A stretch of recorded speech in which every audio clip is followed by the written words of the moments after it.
Assalamualaikum warahmatullahi wabarakatuh. Perkenalkan, nama saya Esni Mayurita, NIM 1830105005. Saya akan menjelaskan tentang kewajiban penyelenggaraan jenazah. Yang ini merupakan tugas akhir dari PPI 2 saya. Yang pertama yaitu kewajiban menyelenggarakan jenazah, yang mana ada 4 macam kewajiban yang harus ditunaikan oleh umat muslim dan keluarga. Yang pertama yaitu memandikan, menyolatkan, yang pertama mandikan, mengkafani, menyolatkan dan menguburkan si mayat, yang mana hukumnya yaitu fardu kifayah bagi keluarga dan kaum muslim. Yang pertama yang akan saya bahas yaitu memandikan mayat. Yang pertama, persiapan untuk memandikan jenazah atau mayat. Yang pertama yaitu menyiapkan sabun mandi. Yang kedua, menyiapkan sobekan kain guna untuk menyabuni dan menggosok-gosok kotoran yang ada pada tubuh mayat. Yang ketiga, gunting, pemotong kuku dan sisir. Yang keempat, 2 buah ember atau sesuai kebutuhan. Yang kelima, meja atau bangku. Yang keenam, tirai pembatas. Yang ketujuh, sampo dan kapur barus. Yang keenam itu handuk atau kain untuk menyelimuti jenazah. Syarat-syarat orang memandikan jenazah. Yang pertama, yang paling berhak memandikan jenazah adalah orang yang telah diwariskan atau yang ditunjuk oleh si mayat ketika ia hidup, atau keluarga si mayat, kemudian ayahnya, atau dia laki-laki ibunya. Kalau dia perempuan, setelah itu barulah kerabat yang terdekat. Yang kedua, laki-laki memandikan laki-laki, begitu juga sebaliknya. Yang ketiga, suami boleh memandikan istri, dan begitu sebaliknya. Yang keempat, bila seorang ayah tidak ada yang laki-laki, boleh anak perempuan memandikannya, begitu juga sebaliknya. Yang kelima, lebih afdal kerabat atau sanak famili bila mereka mengetahui cara yang disunahkan. Selanjutnya, boleh orang lain bila tidak ada sanak famili atau kerabat. Syaratnya soleh, mengetahui caranya dan mampu menjaga rahasia si mayat. Selanjutnya, memandikan dengan cara lemah lembut seumpama juga orang hidup. Selanjutnya, menutup atau menutupi celah-celah cacat rahasia si mayat. Syarat air yang digunakan harus bersih dan suci, boleh dicampur dengan harum-haruman untuk menghilangkan bau seperti kapur barus, bunga mawar, dan lain-lain. Ketentuan memandikan mayat. Yang pertama, mayat dimandikan dengan bilangan ganjil, 3 kali disiram, atau 5 kali disiram, 7 kali disiram. Untuk urutan dan tata cara memandikannya, silahkan lihat video yang sudah saya buat. Kita lakukan itu, kita meluruskan niat, yaitu yang mana niatnya saya akan berniat untuk memandikan jenazah ini karena Allah lillahi ta'ala. Yang pertama yang harus kita lakukan yaitu kita harus membersihkan kotoran di bagian telinga mayat keduanya, lalu membersihkan kotoran di mata, di hidung, di bagian kuku yaitu kuku bagian tangan keduanya, dan kuku di kaki. Selanjutnya, kita harus mengeluarkan kotoran yang ada di tubuh si mayat dengan cara menekannya melalui dubur atau kalbu. Yang pertama harus menekannya seperti ini supaya kotoran yang ada pada si mayat bisa keluar. Setelah itu kita melakukan penyiraman. Maaf, saya tidak memakai air karena ini boneka jadi agak susah, jadi saya hanya mempraktekkan saja atau menjelaskan saja. Yang pertama, kita harus menyiramkan air di bagian kepala sampai ke bagian tubuh. Selanjutnya, kita harus membersihkan kotoran-kotoran yang ada di tubuh si mayat dengan cara menggosoknya dengan pelan-pelan sampai ke seluruh bagian tubuh. Begitu juga selanjutnya, setelah kita memandikannya,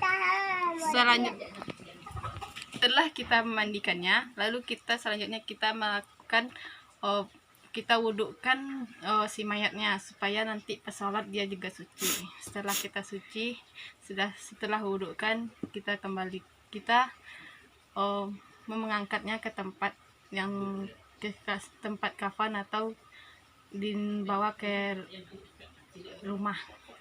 Video untuk mengkafani si mayat, yang mana di sini untuk jenazah yang laki-laki kita menggunakan tiga helai kain kafan. Yang untuk perempuan 5 helai kain kafan, yang mana kain kafannya dilebihkan 3 cm di atas kepala dan 3 cm di bawah kaki, supaya nanti pas mengikatnya tidak susah. Selanjutnya silahkan saksikan video yang sudah saya meletakkan 5 helai kain, 5 helai pengikat untuk si mayat. Yang pertama 1, 2 di bagian perut, yang ketiga 4 di bagian lutut, yang kelima di bagian di bawah kaki. Yang selanjutnya yaitu untuk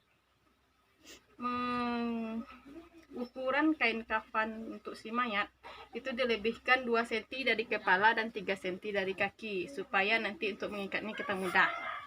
Ini satu kain kafan. Untuk bagi yang perempuan itu kain kafannya 5 helai, bagi yang laki-laki kain kafannya 3 helai. 1, 2. Selanjutnya kain untuk baju,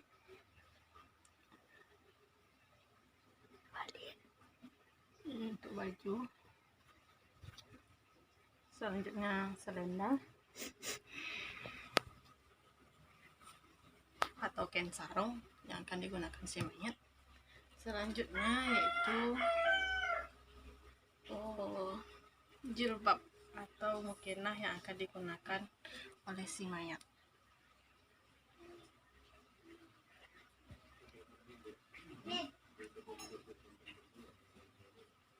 Setelah mayatnya selesai dimandikan, lalu mayat diletakkan di atas kain kafan. Setelah mayat diletakkan di kain kafan, mayatnya dikasih wangi-wangian seperti air wangi-wangian, air mawar, karapobarus. Setelah dikasih wangi-wangian, kita melakukan mengkafan mayat. Yang pertama yang kita lakukan itu memakaikan baju kepada si mayat.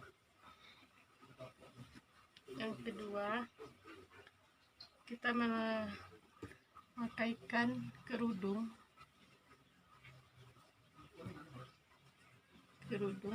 atau mukenah. Kita pakaikan seperti ini. Setelah memakaikan mukenah, kita pakaikan sarung.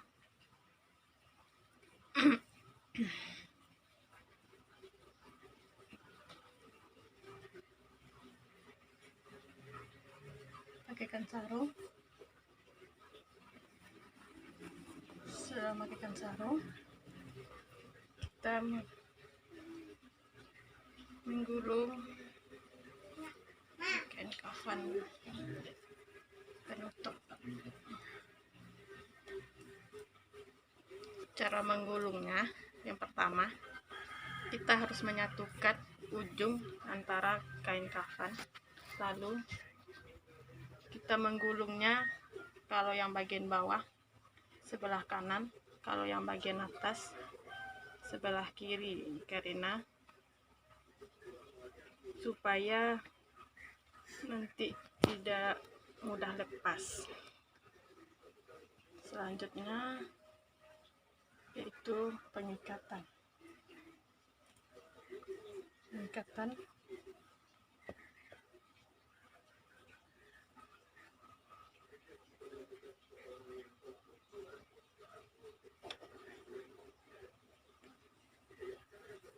Pengikatan di bagian lutut.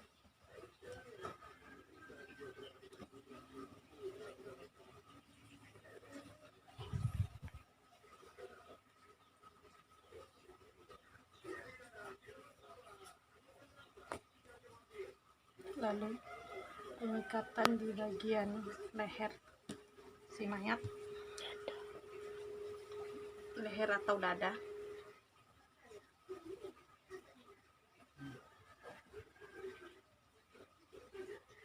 Selanjutnya di bagian kepala,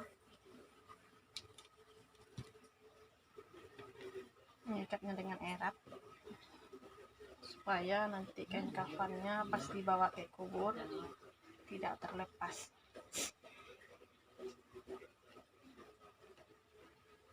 Selanjutnya pengikatan di bagian kaki, tujuannya sama dengan pengikatan yang di atas.